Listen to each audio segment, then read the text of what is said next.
Good morning, folks.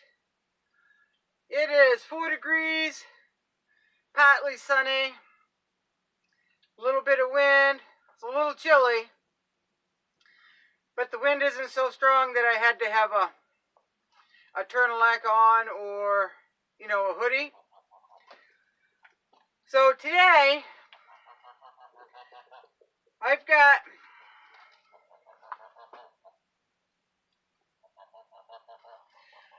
guinea burgers.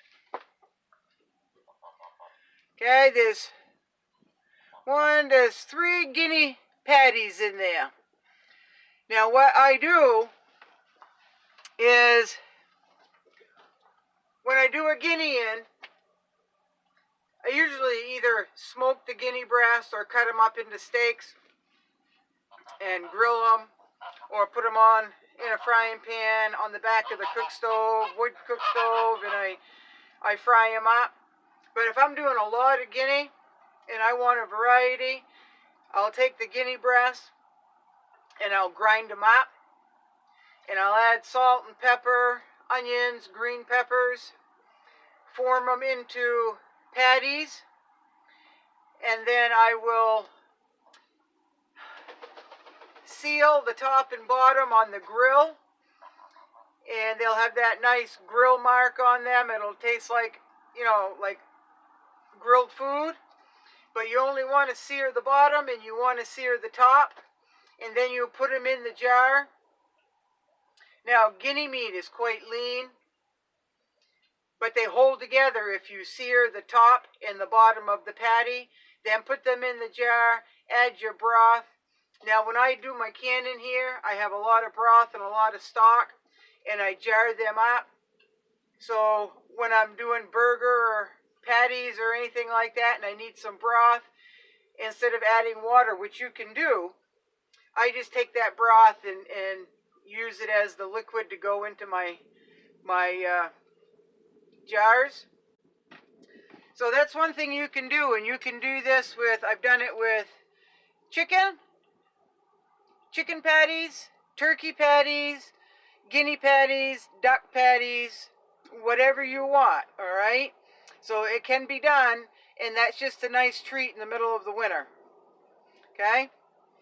So I also do beef burger. If I find a really good deal, which I don't think I can now, but this was 2020, if I find a really good deal on beef burger, I will add some onions and green pepper and a little salt and pepper, and all I'm doing is browning that up just a little bit, okay? You don't want to cook it all the way through. Brown it up just a little bit in the frying pan, put it in your jar, because it's going to have their onions and green peppers in there too, right? And then same with the guinea patties or the other patties that you make in. Just take some of that broth and put it in there for the liquid, all right? So I do this an awful lot. It's good for like American chop suey or sloppy joes or whatever.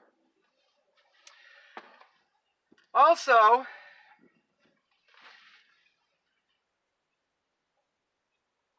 okay, now my ducks are big, but when I do in the females, I will always save the steak, right?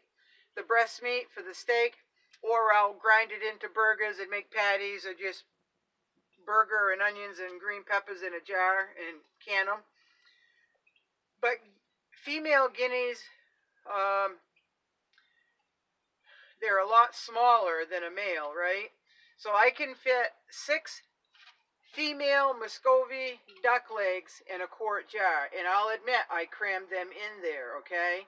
And I also raw pack my meat, okay? I raw pack anything like this, so it creates its own juice, all right? So I take the leg and I disconnect the leg from the thighs, and I just pack them in there. Okay, you always want to go an inch from the top. though, right? If you left the leg whole without sectioning the leg up, then it's going to be too tall to fit in the jar. That's why I section them up like that. Now, for me, six duck legs is an awful lot of meat. That's just an awful lot of meat in there, even though the bone is there. It's an awful lot of meat.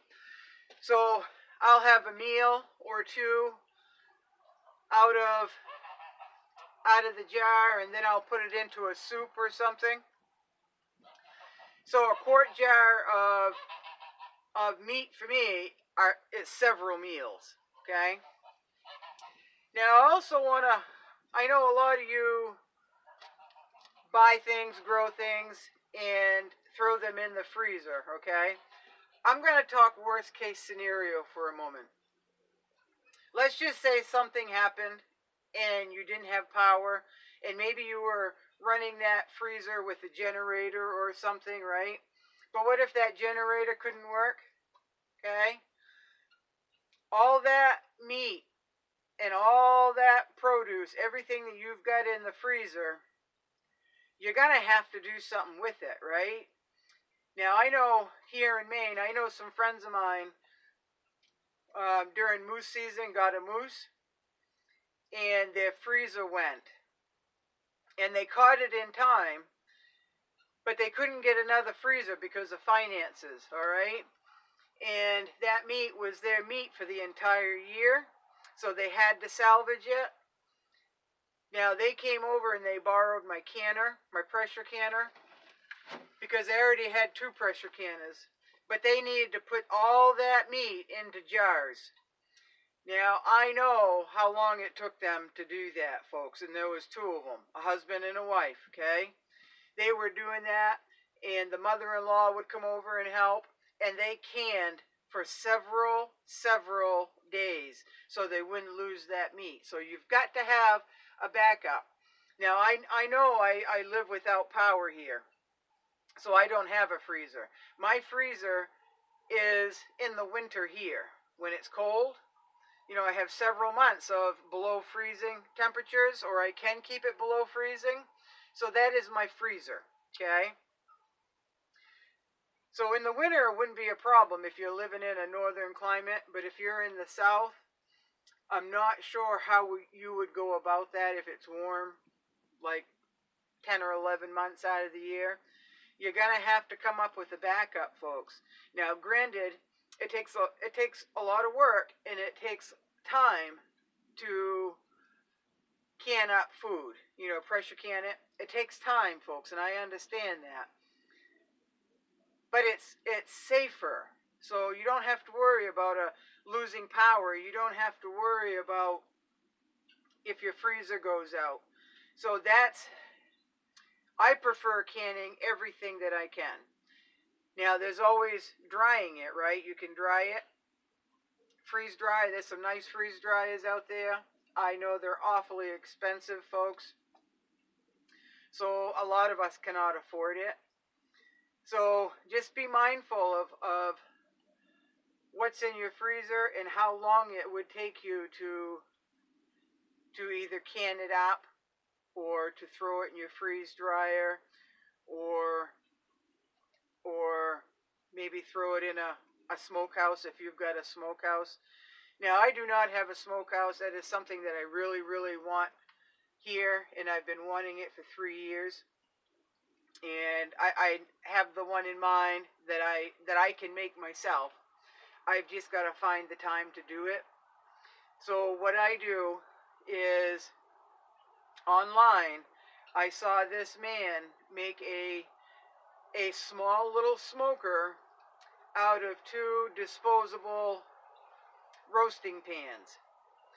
And what I do is I put that on my propane grill, and I turn the heat up, and that's how I smoke my guinea currently, because I really like smoked guinea.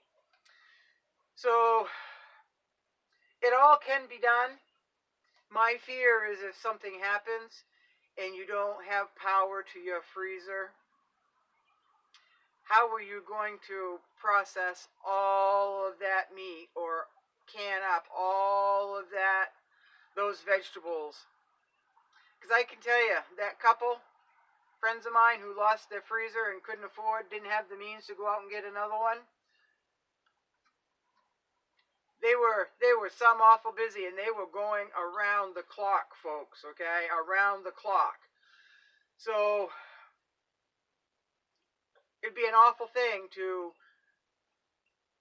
throw a bunch of stuff in the freezer and have, you know, if you could only get to half of it, it go to waste.